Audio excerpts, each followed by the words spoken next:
নমস্কার। অনিদ্রা বা ঘুম না হওয়ার সমস্যা দীর্ঘদিন চলতে থাকলে তা শরীর ও মনের উপর গভীর প্রভাব ফেলতে পারে। অনেক মানুষ রাতে সহজে ঘুমাতে পারেন না, আবার কেউ ঘুমালেও বারবার জেগে ওঠেন। অতিরিক্ত দুশ্চিন্তা, মানসিক চাপ, উদ্বেগ, অনিয়মিত জীবনযাপন, অতিরিক্ত মোবাইল ব্যবহার, রাত জাগা বা দীর্ঘদিন অসুস্থতার কারণে এই সমস্যা দেখা দিতে পারে। এর ফলে মাথা ভার লাগা, ক্লান্তি, খিটখিটে মেজাজ, মনোযোগ কমে যাওয়া, চোখ জ্বালা বা স্নায়বিক দুর্বলতা তৈরি হতে পারে।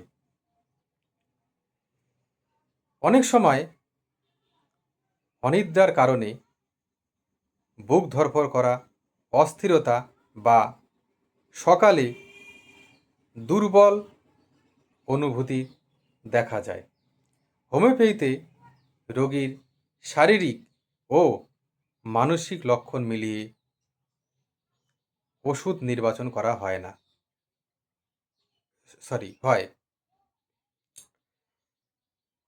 প্যাসিফ্লোরা একটা দারুণ ওষুধ। এটা ঘুমের সমস্যা ও স্নায়বিক অস্থিরতায় ব্যবহৃত হয়। যাদের ঘুম আসছে না তারা এই প্যাসিফ্লোরাকে হাফ কাপ জলে 20 ফোঁটা সকাল আর রাত্রিতে ব্যবহার করবেন। দেখবেন খুব সুন্দর ঘুম হয়ে যাচ্ছে। এরপরে যে মেডিসিনটি অতি দুর্দান্ত ঘুমের জন্য ব্যবহার করা হয় সেটি হলো কফিয়া ক্রুডা। এই কফিয়া ওষুধটি হাফ কাপ জলে 2 ফোঁটা সকালে, এটাকে আপনারা 30 পোটেন্সি 2-3 দিন সকাল এবং রাত্রিতে ব্যবহার করবেন। তারপর ঘুম আসলে এই ওষুধটি ছেড়ে দেবেন, একভাবে খাবেন না। তারপর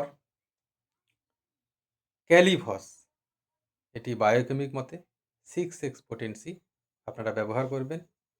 দেখবেন খুব ভালো ঘুম আসছে। 4টি করে ট্যাবলেট সকাল, দুপুর, রাত্রি খাওয়ার 1 ঘন্টা আগে ব্যবহার করবেন।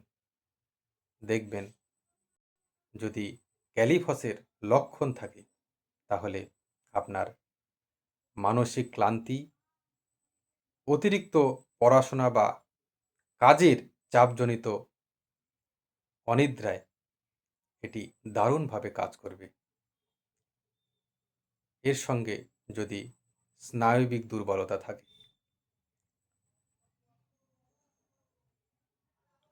আরেকটা মেডিসিন হলো অ্যাভেনা স্যাটাইভা। এটি একটি দুর্দান্ত মেডিসিন। স্নায়বিক দুর্বলতা আর ক্লান্তির সাথে যদি ঘুমের সমস্যার সহায়ক হিসাবে এই ওষুধটিকে আপনারা নেবেন। 15 ফোঁটা করে সকাল এবং রাত্রিতে। এরপরের মেডিসিনটি হলো ইগনেশিয়া অ্যামোরা। ইগনেশিয়া একটা দুর্দান্ত ঘুমের জন্য ওষুধ। যারা মানসিক আঘাত, দুঃখ বা অতিরিক্ত আবেগের পর ঘুম যদি না হয়, যারা ঘুমাতে পারছেন না, তাদের জন্য এই ওষুধটি দারুণভাবে কার্যকর। তবে সবার ক্ষেত্রে একই ওষুধ কার্যকর নাও হতে পারে, কারণ হোমিওপ্যাথি রোগীর সম্পূর্ণ লক্ষণ বিচার করে ব্যবহার করা হয়। তাই অভিজ্ঞ চিকিৎসকের পরামর্শ ছাড়া ওষুধ ব্যবহার করা উচিত নয়। পাশাপাশি নিয়মিত জীবনযাপন অত্যন্ত গুরুত্বপূর্ণ। প্রতিদিন নির্দিষ্ট সময়ে ঘুমানোর অভ্যাস তৈরি করা ভালো। ঘুমানোর আগে মোবাইল, টিভি, অতিরিক্ত আলো এড়িয়ে চলা উচিত। চা, কফি বা অতিরিক্ত ভারী খাবার রাতে কম খাওয়া ভালো। হালকা ব্যায়াম, হাঁটা, ধ্যান মানসিক চাপ কমাতে সাহায্য করতে পারে।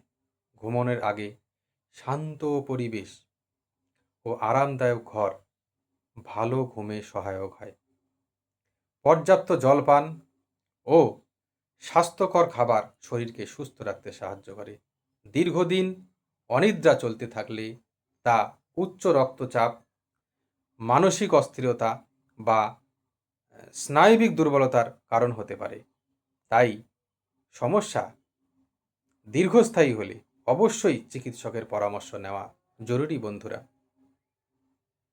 সঠিক চিকিৎসা, মানসিক প্রশান্তি ও স্বাস্থ্যকর অভ্যাসের মাধ্যমে অনিদ্রার সমস্যা অনেকটাই কমানো সম্ভব বন্ধুরা।